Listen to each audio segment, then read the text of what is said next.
cup of tea and a story.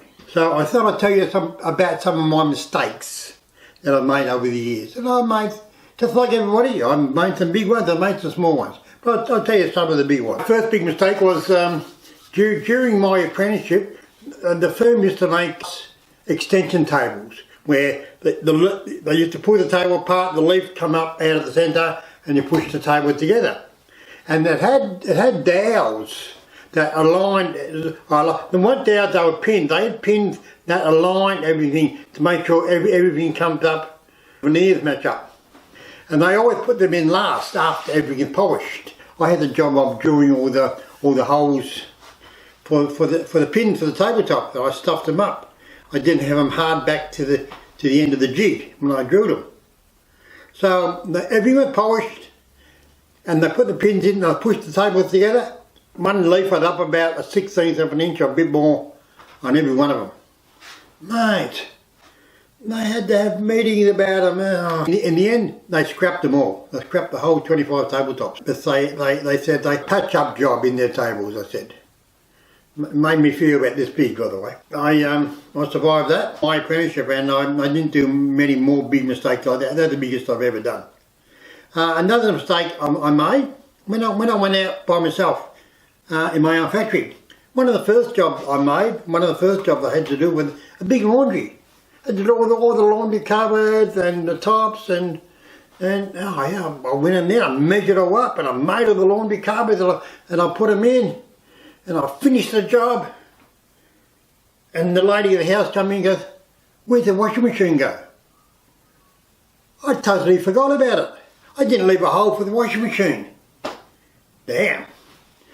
Anyway, I can fix it up by taking it all apart and making a hole for the washing machine, so it wasn't that big a deal. But I totally forgot about it. Another mistake I didn't make, but I was fitting one of my kitchens and I had someone helping me, a kid helping me, and he was screwing the top down with L brackets from underneath, and you're supposed to be screwing them with 25mm screws, and there was one 35mm screw in the bucket, and he picked it. And I was doing another job at the other end of the kitchen, and I look up and I see the screw coming through the centre of the top.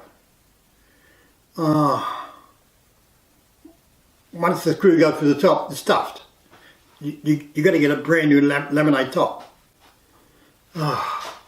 Damn, that hurt, but I had to pay for that. I was fitting a job on a Friday afternoon.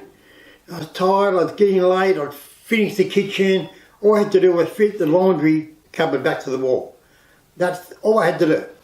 So I put it in place and I leveled it all up and I had to find a stud. And the way you find a stud is I didn't have a stud finder on me. I just drilled a series of holes above the cabinet before the top went on and until it hit.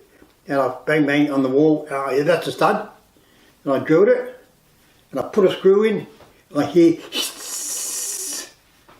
I put a screw straight through the water pipe on a Friday afternoon at about 4 o'clock.